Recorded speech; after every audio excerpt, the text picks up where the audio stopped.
15 jours de plus accordés à la population de la province du Nord Kivu pour s'identifier et s'enrôler massivement. Ces processus qui devaient normalement se clôturer dès le 1er avril. Les députés nationaux de ces coins ont été informés de cette prorogation par le deuxième vice-président de la centrale électorale. Teti Samba et Geresto Funge pour le reportage. 2023, une année électorale en République démocratique du Congo. Toutes les forces vives se mobilisent pour la tenue des scrutins dans le délai constitutionnel. Première et deuxième phase des opérations d'identification d'enrôlement des électeurs terminées, la troisième phase des opérations se poursuit dans les provinces suivantes: Bazuélé, Otuélé, Tchopo, Maniema, Nord Kivu, Sud Kivu et Ituri. La même opération se déroule sans faille dans les deux pays pilotes, le Canada et les États-Unis d'Amérique. À propos des territoires de Rutshuru et de Massissi dans le Nord Kivu occupés par les terroristes du M23, le caucus des députés de cette province a pris langue avec le deuxième vice-président de la CENI, Didier Manaralinga, pour s'assurer de la tenue des opérations électorales dans les 10 territoires.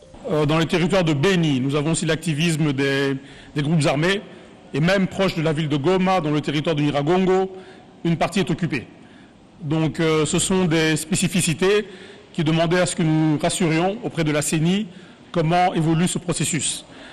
Au niveau bien sûr de nos bases, puisque nous sommes des représentants du peuple, nous recevons bien sûr les plaintes de nos électeurs qui bien sûr posent des questions sur les machines, les difficultés à accéder à certains centres d'enrôlement et certains monnayages qui doivent cesser. Toutefois, j'aimerais féliciter en tout cas la population du Nord Kivu à ce stade, qui, dans les parties qui sont accessibles, a quand même répondu à cet exercice civique pour pouvoir, bien sûr, participer aux échéances électorales de cette fin de l'année. On prit part également à cette rencontre avec le deuxième vice-président de la centrale électorale, le rapporteur adjoint de la CENI, Paul Mohindo Moulemberi, et le directeur de cabinet, Dieudonné Tiyoyo. La route Kindele-Kimwenza transformée en ravin de maisons éventrées, des écoles et hôpitaux au bord du précipice. Un troubé a continué d'avaler des habitations. Les habitants de la commune de Lemba et Mongafula, malheureusement, assistent impuissamment à cette érosion spectaculaire qui continue d'engloutir tout sur son passage dans ce coin de la capitale. Monique Mavungu était descendue sur place pour faire les constats. Des maisons emportées, le trafic perturbé et le perte de matériel énorme enregistrées.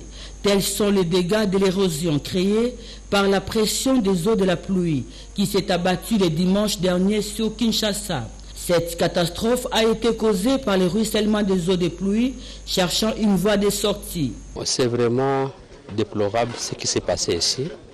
Il y a une entreprise qui est en train de construire les murs pour l'université. Alors, ils ont commis une grosse erreur d'entreposer leur matériel dans les caniveaux. Alors, quand la pluie a commencé, c'est devenu maintenant l'obstacle. Il fallait que la pluie cherche la voie à s'en sortir. Les conséquences, ça a causé tout ça. Alors, nous, on a perdu à peu près 30 à 40 mètres de nos câbles. On a perdu 4 poteaux, des poteaux MT qui étaient cloués dans l'érosion.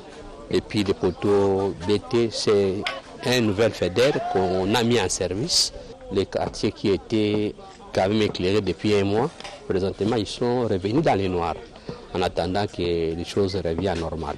La population déplore cette façon de faire des travailleurs du Congo futur et demande leur indemnisation. D'habitude, les eaux des pluies passent par les caniveaux. Quand l'eau était débordée, elle a causé beaucoup de dégâts énormes.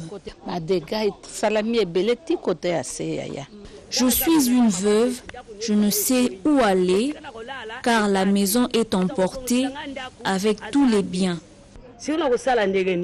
L'Office des voiries et drainage, en collaboration avec l'entreprise Congo Futur, sont à pied d'œuvre pour exécuter les travaux pouvant arrêter la progression de cette érosion.